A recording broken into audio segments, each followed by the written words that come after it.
This is my lab, the place where most of my inventions happen. And right there was my tower.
Zovem se Aleksandar Lazarević.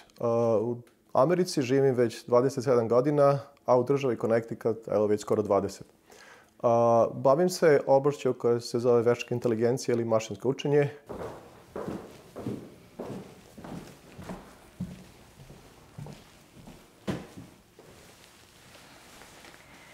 Zovem se Nataša Lazarević, rođena Obradović.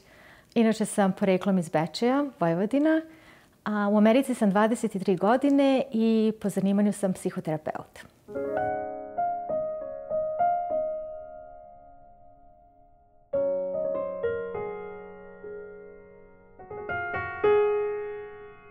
Moja priča počinje u Kruševcu. Odrastao sam kao sin jedinac.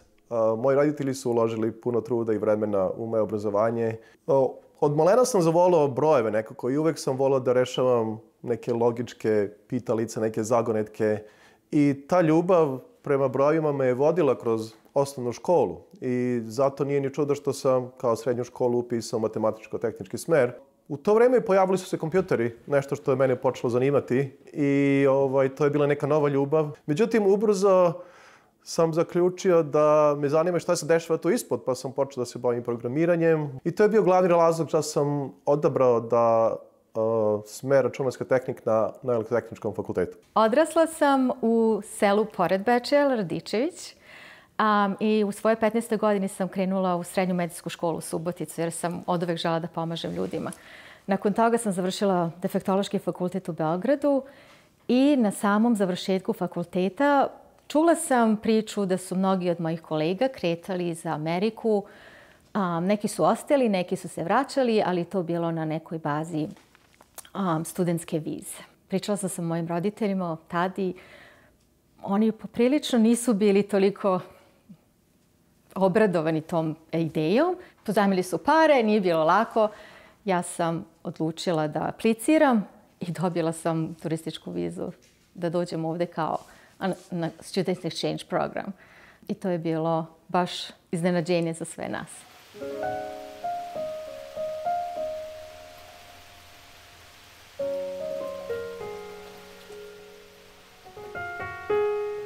Te studije, osnovne studije sam shvatio možda previše ozbiljno. Međutim, ta ozbiljnost je učinila da imam dobar prosek, imam odličan prosek, tako da sam vrlo lako dobio posao na Vojnom institutu gdje sam počeo da radim, a također sam paralelno radio i magistarske studije. Počeo sam da radim istraživanje u oblasti superskalarnih procesora i polarnog procesiranja. Međutim, ubrzo sam shvatio da Srbija, bez obzira na dobru volju nekoliko pojedinaca, nekoliko entuzijasta, nije bilo mogućnosti da mi pruži sve one uslove koje sam hteo da imam da bi mogao da to istraživanje sprovedem do kraja. Te magistarske studije sam uradio, međutim u to vreme sam počeo da razmatram odlazak negdje u inostranstvo, pre svega Ameriku ili eventualno Kanadu. Nisam stigla da podignem diplomu, ali sam došla u Ameriku.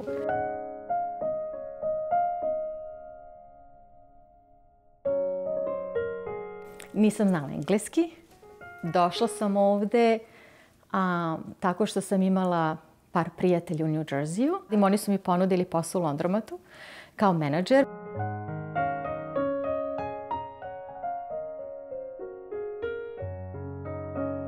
I tako sam tamo počela da radim, jer nisam ni znala šta je to laundromat, šta je to perionica. Mislim, mi to nemamo u Srbiji. I onda sam uglavnom radila tamo i krenula sam od početka. Znači, ostavila sam svoje diplomu sa strane, počela sam da učim jezik i počela sam da se družim sa ljudima koji su uglavnom bili stranci isto u ovoj zemlji, pokušavali da opstanu i da se pronađu.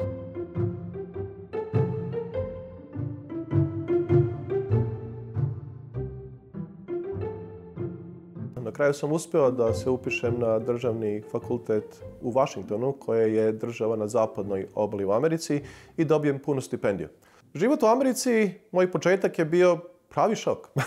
Sećam se trenutaka kada su me ljudi pitali i pričali na engleskom, a ja sam im pitao da mi ponove po nekoliko puta šta kažu da bih razumeo. Veoma brzo sam se upisala u neki community college, znači neku vrstu školice ovde koja je bila ponuđena da se uči engleski jezik svima koji migriraju. I onda trebala se donese odluka da li ja hoću da se vratim nazad ili ne.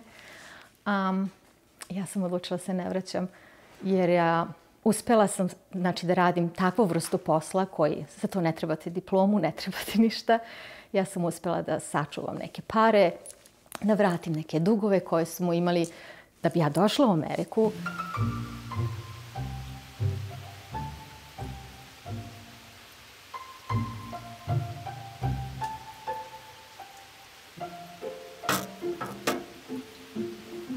Na doktorske studije sam došao sa namerom da nastavim ono što sam radio u Srbiji.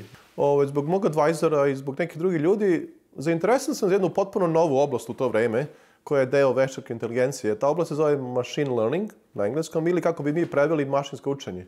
Ako bi pokušao da tu oblast, da ono što se radi u toj oblasti svedem u jednu rečenicu, to bi bilo analiza ogromnih količina podataka kako bi se predvidela neka budućnost ili kako bi se donele preporuke kompanijama da donesu bolje odluke što se tiče posla. Ta oblast me jako zanimala i ispostavila se da je to bila dobra odluka, zato što je to sad najpopularnija oblast u tehnologiji danas.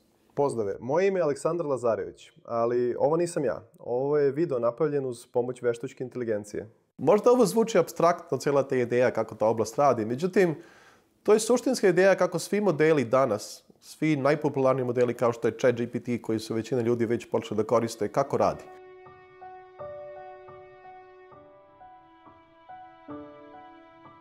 Međutim, grad u kome sam živao je bio mali univerzitetski grad na zapade obali, koji je uglavnom bio namenjen studentima i životu oko studenta. Znači, sav život je bio posvećen studentima. Takva sredina nije pružala mnogo kulturnog i socijalnog aspekta. Kada je moj tadašnji mentor dobio ponudu da se preseli u Filadelfiju, ja sam to nekako radosno dočekao i moj odlazak u Filadelfiju je nekako predstavljao neko buđenje. Filadelfija je bilo mnogo veći grad, Filadelfija je 5. najveći grad u Americi i samim tim je pružila mnogo više. I onda nakon toga sam pokušala da vidim šta ja mogu da uradim u vezi edukacije. I upisala sam u Pensilvaniji.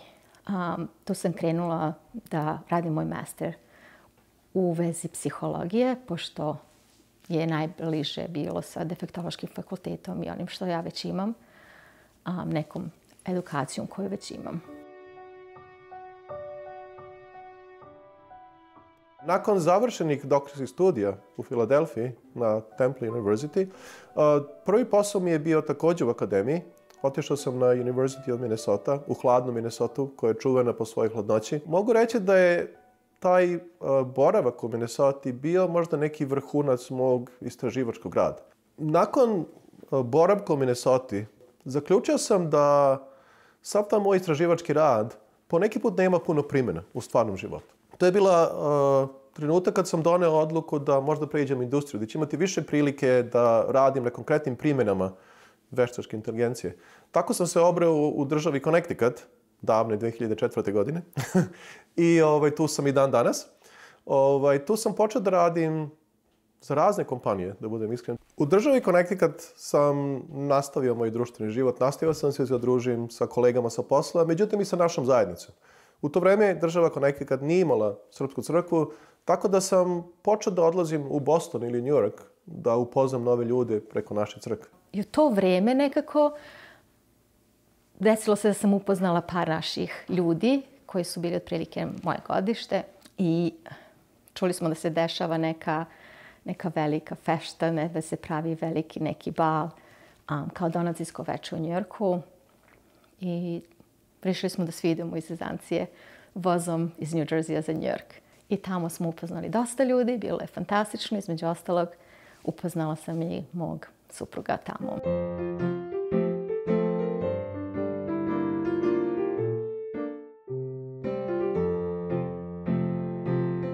Nakon par godina zabavljanja na relaciji New Jersey, Connecticut, pošto je ona u to vreme živjela u New Jerseyu, odlučili smo da se venčamo.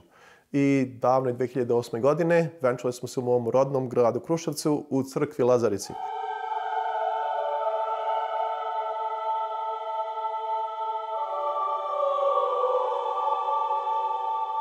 Znači, nakon prelaska iz New Jersey u Connecticut, ja sam počela da radim u struci i onda sam upisala postdiplomske studije u UConn-u, ovdje u University of Connecticut.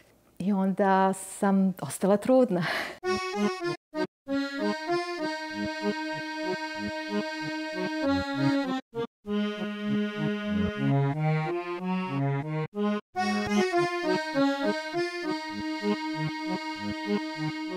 Meni je bio šok kada sam bila trudna i razgovarala sa mojom šeficom i kada su mi rekli da u stvari ja imam samo 4 mjeseca porodiljskog.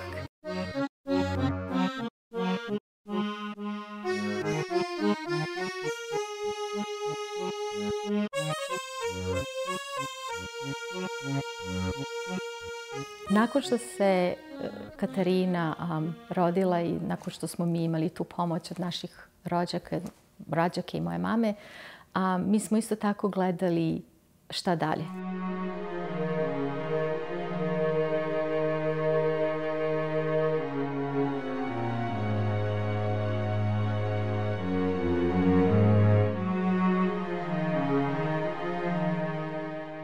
Onda smo mi, pronašli smo ovu kuću gdje sad živimo i to smo se preselili 2011. godine, kada je Katarina bila samo 2 godine.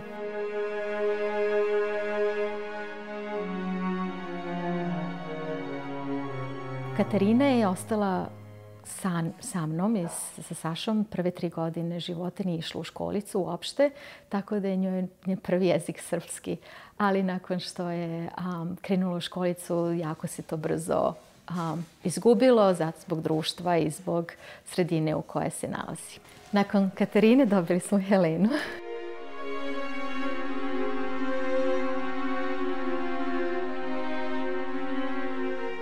Za to vreme ja sam odlučila da ne želim da budem 4 mjeseca na porodiljskom i da idem dalje na posao. Tako da smo rešili da ja ostanem kući, da budem sa obe ćerke, da vodim računa o njima i Katarina već sad kretala u vrtić.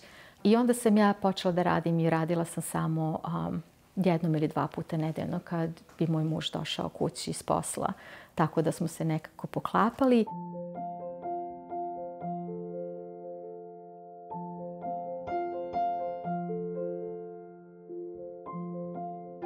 One odrastaju ovdje u Americi. Amerika je jedinstvena zemlja po mogućnostima što pruža. Sve te mogućnosti stvaraju dodatnu vrstu pritiska. Prevelika konkurencija na poslu, previše dešavanja, deca su uključena u razne aktivnosti koje im kasnije doprinose da upišu bolji fakultet, počelo od sportskih aktivnosti, van školskih aktivnosti. Sve se to gleda, sve se to rangira na neki način i to stvara dodatnu vrstu pritiska.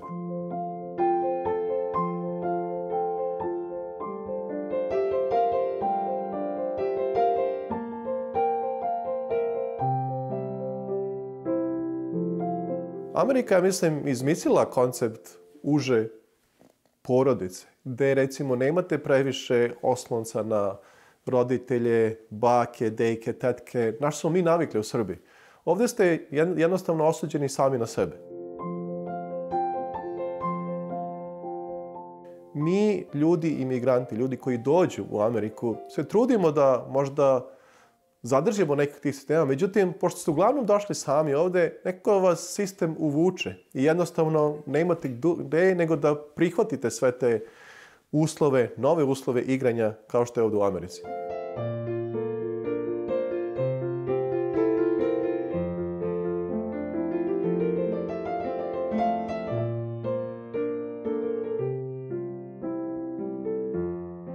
Ovde ćete vrlo retko vidjeti decu na ulici kako se spontano igraju, kako bezbrižno šetaju, kako se sami okupe bez ičijeg nadzora. Ovde sve mora da se planira, da se organizuje na vreme, svuda se uglavnom ide kolima.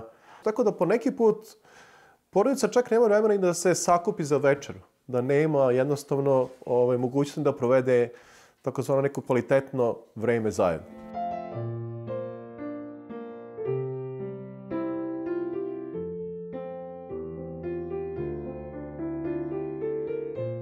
Sve te mane američkog sistema za obrazovanje dece mi pokušamo nekako da ublažimo. Jedan od načina kako to pokušamo da radimo je da deca budu izložena našim ljudima, da upoznaju tu našu kulturu, našu muziku, naše običaje.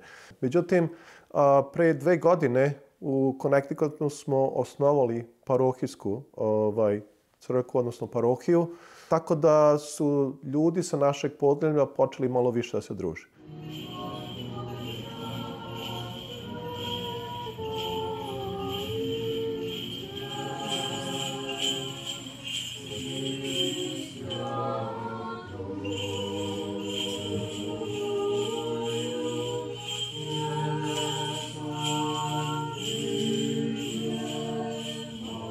Zato pokušamo ovdje u Connecticutu da napravimo tu našu crkvu, da kupimo neki objekat koji bi nama služio da nas okuplja za razna vrsta zabave, za kulturne događaje, za socijalne aspekte, a ne samo sa religijskog aspekta.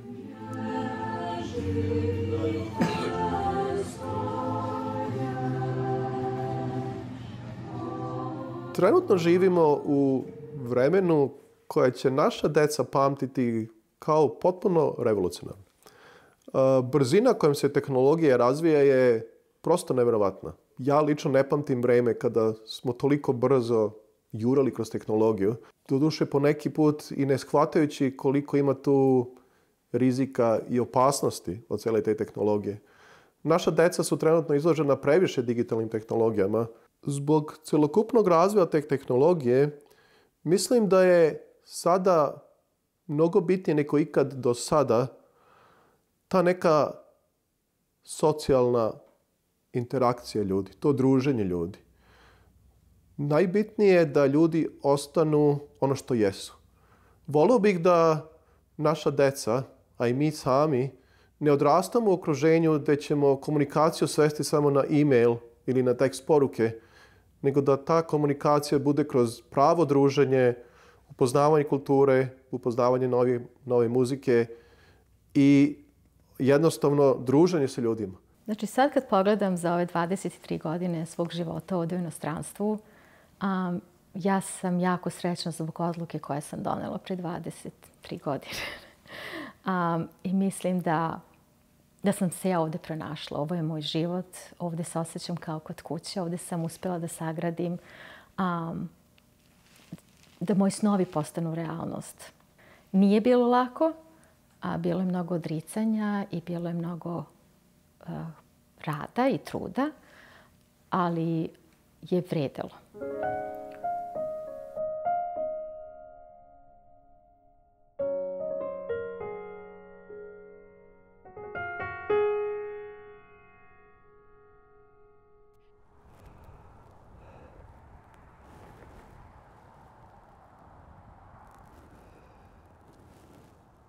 Ako budem imao sreću da se neke moje ideje i ostvare, to će biti dobrobit za cijelo čovječanstvo.